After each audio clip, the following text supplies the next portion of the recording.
മുളപ്ര പാറോത്തുനീർ റോഡുകളെ ചെറുപുഴ മുതുവ മരാമത്ത് റോഡുമായി ബന്ധിപ്പിക്കുന്ന തിരുമേനിപ്പുഴയിലെ മുളപ്ര ഭാഗത്ത് നിർമ്മിക്കുന്ന പുതിയ പാലത്തിന്റെ നിർമ്മാണം പുരോഗമിക്കുന്നു. കാലപ്പഴക്കത്തെ തുടർന്ന് ദുർബലമായിരുന്ന നിലവിലെ ചെക്ക് ഡാം പൊളിച്ചുമാറ്റിയാണ് ആധുനിക രീതിയിൽ പാലം നിർമ്മിക്കുന്നത്. മുഖ്യമന്ത്രിയുടെ പ്രാദേശിക വികസന പദ്ധതിയിൽ ഉൾപ്പെടുത്തി 1 കോടി രൂപയാണ് പാലം നിർമ്മാണത്തിനായി അനുവദിച്ചിരിക്കുന്നത്. ജില്ലാ പഞ്ചായത്ത് മുഖേനയാണ് പദ്ധതി നടപ്പിലാക്കുന്നത്. പ്രദേശവാസികളുടെ ഏറെക്കാലമായുള്ള ആവശ്യത്തിനാണ് ഇതോടെ പരിഹാരമാകുന്നത്.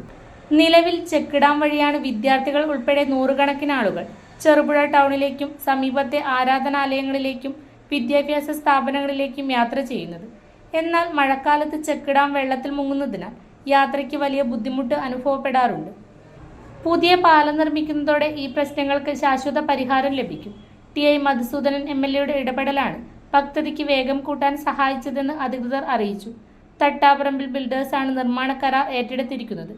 ഈ മഴക്കാലത്തിന് മുൻപ് തന്നെ പാലം നിർമ്മാണം പൂർത്തിയാക്കാനാണ് കരാർ കമ്പനിയുടെ ലക്ഷ്യം.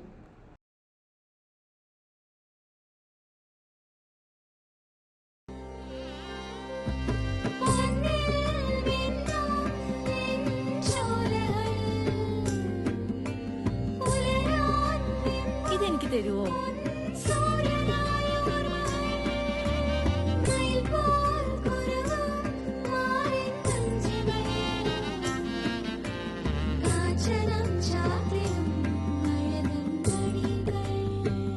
ചില ബന്ധങ്ങൾ പവിത്രമാണ്. കണ്ണും നിറയും മനസ്സും നിറയും. സ്വന്തം ജോസ്കോ ജ്വല്ലേഴ്സ്. ഇനി സംശുദ്ധമായ സ്വർണം ചെറുപുഴയിൽ.